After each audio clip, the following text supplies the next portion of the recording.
brought to you by Candid. Candid dusting powder, 4 skin problems का एक expert solution. Candid dusting powder, हटा खुजली, लगा कैंडिड। एक तरफ वेस्ट एशिया में शांति के लिए पाकिस्तान में बातचीत चल रही है, तो दूसरी तरफ अमेरिका के प्रेसिडेंट डोनाल्ड ट्रंप हैं जो बयानबाजी से बाज नहीं आ रहे हैं।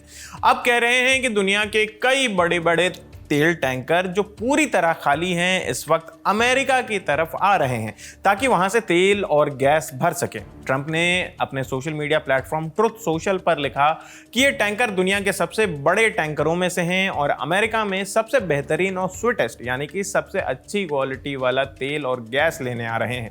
उन्होंने ये भी कहा कि अमेरिका के पास इतना तेल है जितना दुनिया की अगली 2 सबसे बड़ी तेल अर्थव्यवस्थाओं के पास मिलाकर भी नहीं है। अब ये बयान ऐसे वक्त में आया है जब पाकिस्तान की राजधानी इस्लामाबाद में अमेरिका और ईरान के बीच हाई लेवल बातचीत चल रही है। ये बातचीत पाकिस्तान की मध्यस्थता में हो रही है और मकसद है करीब 6 हफ्ते से चल रहे इस जंग को खत्म करना। इस बातचीत में अमेरिका की तरफ से उपराष्ट्रपति JD Vance, special envoy Steve Witkoff और जेराल्ड कुशनर शामिल हैं। वहीं ईरान की तरफ से विदेश मंत्री अब्बास अराक्ची और संसद के स्पीकर मोहम्मद बाकिर कालिबाफ मौजूद हैं। पाकिस्तान की तरफ से सेना के प्रमुख आसिम मुनीर भी बैठक में शामिल हैं। हालांकि बातचीत आसान नहीं रही है।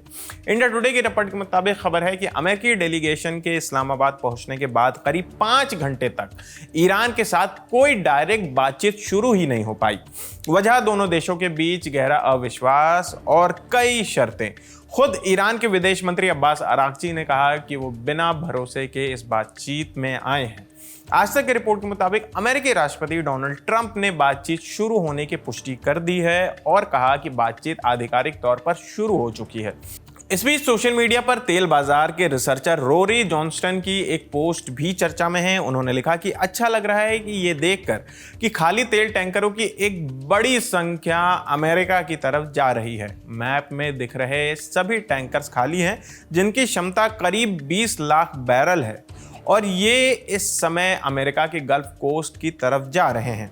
जैसा कि आप अब तक जान ही चुके होंगे कि दुनिया की तेल सप्लाई का बड़ा हिस्सा स्ट्रेट ऑफ हॉर्मुज से होकर गुजरता है, लेकिन इस वक्त ये रास्ता ब्लॉक होने की वजह से ग्लोबल सप्लाई पर भारी असर पड़ा है। ट्रंप पहले ही कह चुके हैं कि ईरान को इस रास्ते से गुजरने वाले टैंकरों से कोई भी फीस या टोल नहीं लेना चाहिए। उन्होंने यहाँ तक कह दिया कि चाहे ईरान माने या ना माने स्ट्रेट ऑफ हॉर्मुज को खोला जाएगा। उन्होंने ये भी दावा किया है कि अमेरिकी सेना ने इस इलाके को क्लियर करने पर काम शुरू कर दिया है और साथ ही साथ ईरान के जो जहाज बारूदी सुरंगें बिछा रहे थे उन्हें भी तबाह कर दिया, डुबो दिया गया है। ट्रंप ने इसे दुनिया के दूसरे देशों जैसे कि चीन, जापान, दक्षिण कोरिया, फ्रांस और जर्मनी के लिए एक तरह की मदद बताया। साथ ही तंज भी कसा कि ये देश खुद ये काम करने की हिम्मत नहीं रखते हैं।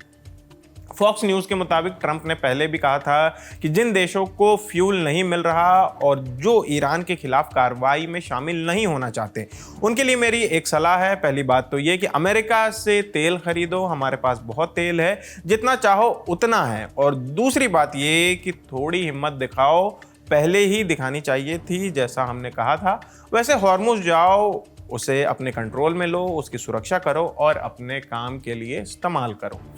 अब वापस चल रही बातचीत पर लौटते हैं। ट्रंप ने यह भी माना है कि उन्हें नहीं पता कि बातचीत का नतीजा क्या होगा। उन्होंने कहा कि बहुत जल्दी पता चल जाएगा कि ईरान बातचीत में ईमानदारी दिखा रहा है या नहीं। उन्होंने ईरान को फेल होता हुआ देश बता दिया है और चेतावनी दी है कि अगर बातचीत कामयाब नहीं होती है तो अमेरिका अपना रुख और सख्त कर सकता है।